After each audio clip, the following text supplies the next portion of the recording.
Bismillahirrahmanirrahim.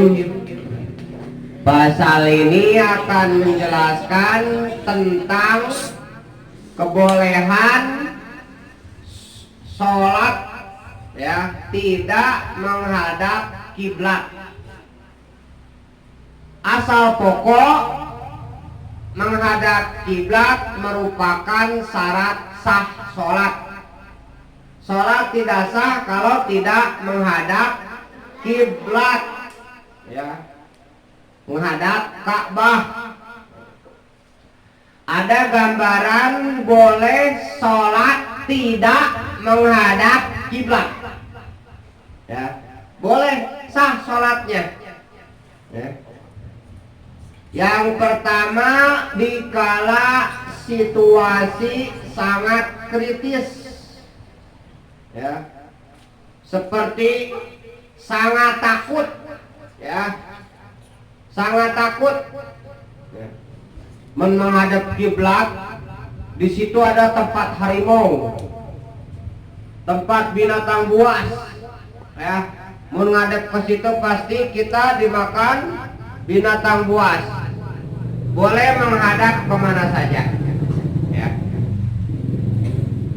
Atau di situ apa situasi sedang perang berkecamuk, ya, menghadap kiblat terus, tidak tahu nanti musuh di mana, ya, maka di ketika itu pun boleh, ya, boleh, biarpun tidak menghadap kiblat, sholatnya sah, ya, sah sholatnya.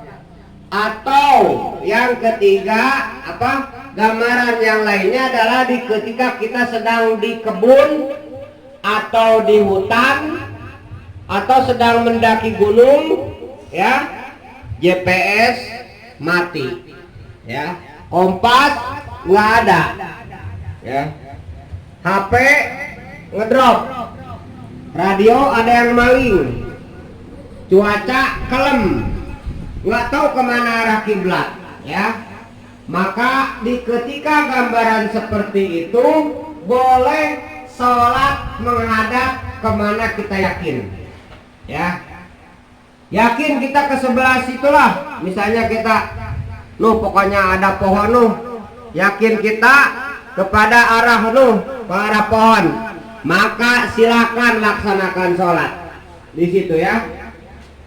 Walaupun pada kenyataannya ke situ bukan mengarah arah kiblat, gitu, ya.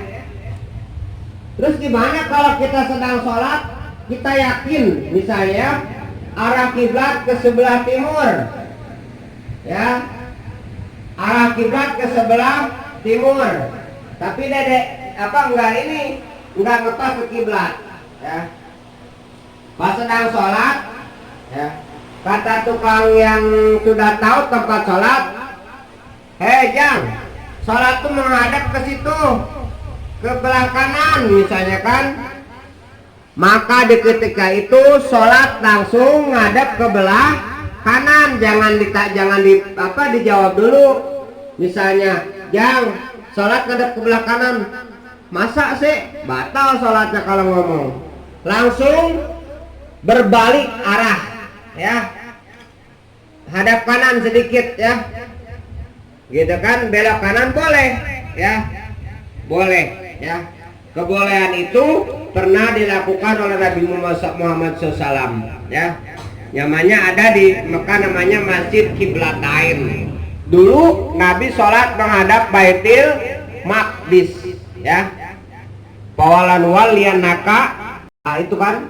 Kemudian Nabi langsung diperintah Allah suruh menghadap Baitullah, ya, menghadap arah kiblat ke Mekah, ya. Mudah-mudahan kalian bisa semuanya ziarah ke Mekah.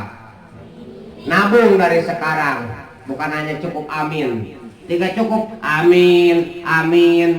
Kalau ditanya kenapa nggak ke Mekah, belum ada panggilan, siapa yang manggil? Nabung dah. Tabung dari sekarang, rokok terbeli, bapak-bapak kalian itu kalau nabung untuk ke Mekah deh, ya. Jadi boleh, ya.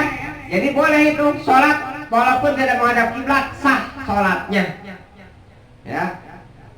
Yang kedua, sholat sunat di dalam kendaraan yang sedang berjalan. Itu pun boleh, ya. Walau tidak menghadap kiblat. Ya. Contoh kamu naik kapal, ya. Sholat sunat duha misalnya 8 rakaat, 2 rakaat. Allahu Akbar. Itu kan kapal nggak tahu arah, kadang ke barat, kadang ke timur. Maka sholatnya sah, ya. Itu boleh, ya. Jadi perlunya ilmu seperti itu, ya. Jadi supaya kita tahu, gitu kan. Makanya pahala yang sangat besar sekali di antara sodako, ya, di antara pahala-pahala lain yang paling besar adalah pahala belajar ilmu agama, ya. Sodako, ya, sholat sunat, wakaf, apalagi gotong royong, tolong menolong, itu pahalanya besar kan? Tapi ada yang lebih besar, berbuat baik kepada orang tua, termasuk pahalanya sangat besar sekali, ya. Menafkahi sama besar sekali, tapi ada yang lebih besar pahala daripada yang tersebut tadi, yakni pahala belajar ilmu agama, ya. Karena dengan belajar ilmu agama kita tahu bahwa berbuat baik kepada orang tua adalah berpahala, ya, gitu kan. Kemudian sedekah kita tahu dengan sedekah dapat pahala hasil dari belajar ilmu agama, ya. Karena semua amal-amalan itu diterima kalau dengan ilmu agama, ya, gitu kan. Walaupun rajin sholatnya, ya, rajin sedekahnya, rajin berbuat baiknya, tapi tidak ada ilmunya, maka tertolak, ya. Wa kullu amalin bigoiri ilmi ya'malu bi amalu mardudatu la tuqbalu, ya. Setiap perbuatan amal yang tanpa dasar ilmu, maka amalnya ditolak atau tertolak. Contoh kamu sholat subuh aja kan, tanpa adanya ilmu, Allah katanya 2 rakaat tanggung aja, tambah 8 rakaat, ya. Jadi 10 rakaat, ya. Kayaknya sih benar menurutnya kan, jadi lebih bagus katanya banyak rakaatnya, padahal tidak ada ilmunya, maka sholatnya tidak sah karena tanpa ilmu. Atau sholat duhur, mentang-mentang rajin, setengah 12 lah sholat duhur, ya, nanti suka nggak sholat lagi, sedangkan syarat sholat harus masuk waktu, ya, harus masuk waktu. Jadi kalau sholat setengah 12, maka sholat duhurnya tidak sah, ya. Itulah pentingnya ilmu agama, ya, supaya tahu, ya, mana amal-amal yang berbentuk adat, kebiasaan, mana amal-amal yang berpahala. Makanya pentingnya ada niat dalam ibadah supaya bisa membedakan mana yang biasa, ya, dan mana yang jadi ibadah, ya, gitu kan. Makanya harus pakai ilmu, ya, gitu kan. Orang nanam sahang atau nanam pedas, nanam lada, ya. Kalau bahasa Sunda pedas, ya, lada bahasa Indonesianya. Kalau bahasa Bakanya sang atau saang. Orang nanam sang rajin, ya, tapi tidak tahu ilmunya, ya. Yang ditanamnya kadang-kadang ujungnya, ya, bukan adabnya, ujung-ujung gimana, ada tumbuh karena tidak ada ilmunya. Cara ngegemuk sawit, ya, harus tahu ilmunya. Kalau tidak tahu ilmunya, maka tidak akan berhasil. Nanam sawit di air misalnya, tumbuh apa dek? Dek, ya, anyut lo kali, ya kan. Manen sawit juga tahu, ilmunya harus tahu, ya, cara ngebrondol, cara ngeloding, harus ada ilmunya. Ya. Makan juga harus ada ilmunya.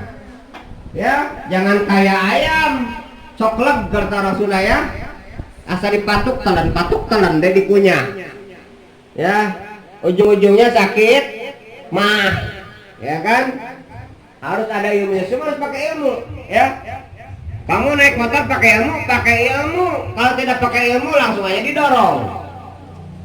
Nah, kan? Semuanya harus pakai ilmu, ya. Cara, ya. Miti dulu cara sholat, ya.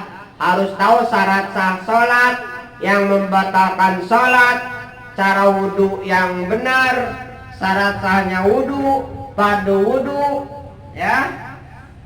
Sholat tidak sah kalau wudhunya tidak sah. Makanya harus belajar gimana cara wudhu, ya. Apa saja yang membatalkan wudhu. Coba kalau orang nggak belajar ilmu agama sedang sholat berbunyi nguit misalnya kentut, katanya dia berbunyi atau berbunyi sedikit katanya udah jadi masalah. Padahal kentut itu mau berbunyi mau sedikit mau banyak, yang namanya kentut sedang sholat batal, ya. Belajar Quran harus pakai ilmu, sama harus pakai ilmu belajar Al-Quran juga, ya. Harus dengan ilmu tajwidnya, ya. Baca Quran memakai tajwid hukumnya fardu ain, ya. Yang disebut fardu ain la yasqutul kharju an fi'lil baki, tidak gugur, ya. Tidak gugur dosa apabila dikerjakan sebagiannya. Jadi harus secara individu belajar cara baca, harus memakai tajwid, ya. Tapi kalau belajar tajwidnya namanya fardu kifayah, ya. Jadi kalau sekampung tidak ada yang belajar, tidak ada yang mengetahui ilmu tajwid, atau tidak ada yang belajar ilmu tajwid, maka sekampung dosa, ya. Kebanyakan baca Quran lancar, tapi baru sifatnya hurufnya nggak tahu, ya. Sedangkan syarat belajar lah bisa baca Quran itu dengan 4 syarat, ya. Rukun tajwid ada 4: mengetahui hukum huruf, mengetahui faraj huruf, mengetahui sifat huruf, talaki, ya. Talaki nyambung kayak guru, ya. Cara talaki ada 2, ya. Ada dengan riado, atau misalnya guru membaca, murid mendengar, atau murid membaca, guru mendengar. Dan gurunya harus sampai kepada Rasulullah SAW syaratnya, silsilahnya, gitu ya. Jangan asal ngaji, jangan asal baca, ya. Yasin, karena dia belajar kan yasa, ya kan, itu kan. Kafaya ain sod, kan ain kan ipa, ain sod harus tahu. Apalagi punya lagunya, ya. Bismillahirrahmanirrahim. Alhamdulillahi rabbil alamin. Ar-Rahmanir Rahim. Maliki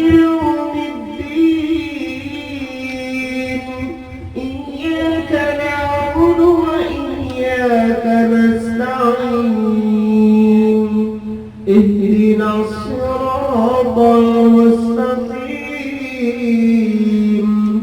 صراط الذين أنعمت عليهم غير المغضوب عليهم ولا الضالين. Kedengarannya lumayan kan? Ini mah jadi imam salat. Bismillahirrahmanirrahim.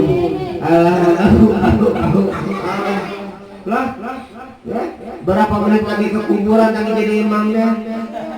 Adan coba yang bagus. Kalian adan. atau aduh,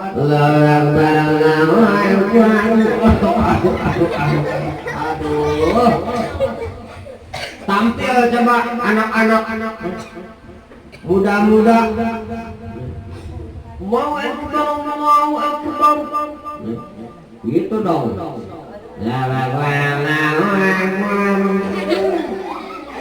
Makin nyenyak tidur ya kan. Allahu akbar, Allahu akbar. Jadi semangat ngedengarannya. Jangan membuat dosa. Ujung-ujungnya masyarakat ketawa kan. Ayah ada. Masyarakat ketawa semuanya. Muat musik. Ya.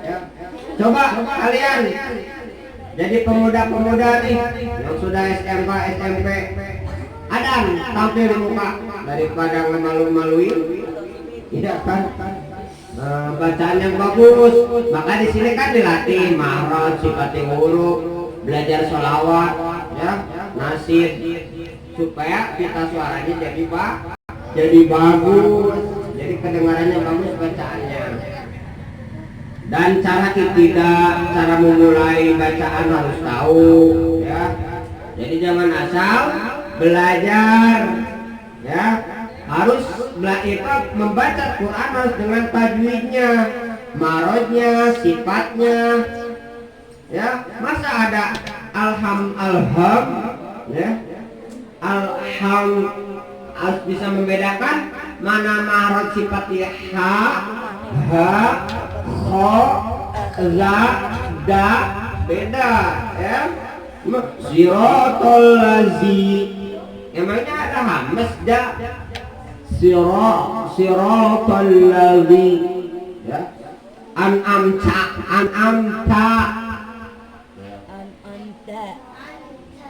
ya, harus tahu.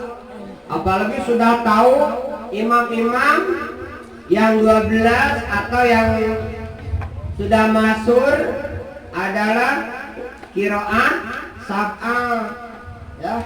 Kalau qiraat sab'ah enak kan? Malik Yaumiddin boleh dibaca Maliki Yaumiddin, iyyaka na'budu wa iyyaka nasta'in, ihdinas siratal mustaqim, siratal ladzina an'amta 'alaihim ghairil maghdubi 'alaihim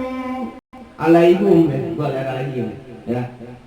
Kalau ada yang membaca siratal ya, antara sin dan son, boleh kalau tahu jatuh qiraahnya, ya kan? Iyyaka na'budu wa iyyaka nasta'in, ihdinas siratal mustaqim, siratal ladzina an'amta 'alaihim ghairil maghdubi 'alaihim waladdallin. Dua, ketiga boleh baca seperti ini. Iyyaka na'budu wa iyyaka nasta'in, ihdinas siratal mustaqim, siratal ladzina an'amta 'alaihim ghairil maghdubi 'alaihim waladdallin. Jadi kalau sudah tahu qiraat sab'ah, tapi jangan ikut-ikutan. Ya, Ustadz Ahmad bacanya seperti itu, ikut jadi imam. Jangan, biasa masyarakat bacaannya riwayat hafaz lah, jangan riwayat waros. Ya. Nanti kamu diketawain ya. Wa yuqimus sholata wa mimma razaqnahum yunfiqun. Lah sesat uli anak buah Ustadz Ahmad. Wa yuqimus sholata wa mimma razaqnahum yunfiqun. Ya kan? Andartahum boleh dibaca andartahum am lam tundirhum la yu'minun. Boleh dibaca awandartahum. Kalau kita biasa andartahum gitu kan, jadi harus tahu ya gitu ya. Jadi kesimpulannya segala sesuatu ya dalam hal amal apapun kalau mau diterima harus dengan ilmunya, jangan asal lakon, jangan asal gawe ya. Jadi asal pokok kesimpulan daripada yang kita jelaskan tadi, ada gambaran sholat walau tidak menghadap kiblat sah sholatnya, yakni pada dua gambaran ya. Di pertama dikala situasi sedang kritis, sangat takut, atau sedang perang, sangat takut, perang juga sangat takut ya, atau tidak tahu arah kiblat ya, tidak ada jam, tidak ada radio, tidak ada HP, di hutan mana cuaca kelam gelap, maka boleh kita yakin kemana, disitulah arah kiblat. Gambaran keduanya sholat sunat di dalam kendaraan yang sedang berjalan ya. Dalilnya jelas ya, fa in khiftum farijalan aw rukbanan. Apabila kamu dalam keadaan takut bahaya maka sholatlah sambil berjalan atau berkendaraan. Al-Baqarah 239. Semoga ada manfaatnya. Kita sekalian oleh Allah SWT diberi kesehatan, diberikan ilmu yang bermanfaat. Wallahu alam. Marhamna bil Qur'an waj'al lana imama wa nura wa hudan wa rahmah. Allahumma ghafirna mimma nasina alimna jahilna warzuqna tilawatahu ana wa al-laili wa atrafan nahar waj'al lana hujatan ya rabbal alamin.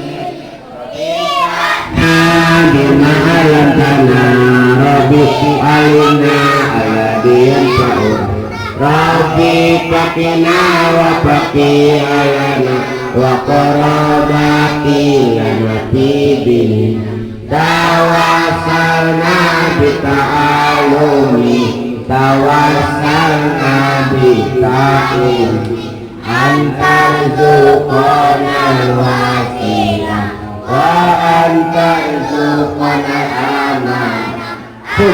Subhanallahumma wa bihamdika asyhadu an la ilaha illa anta astaghfiruka wa atubu ilaik.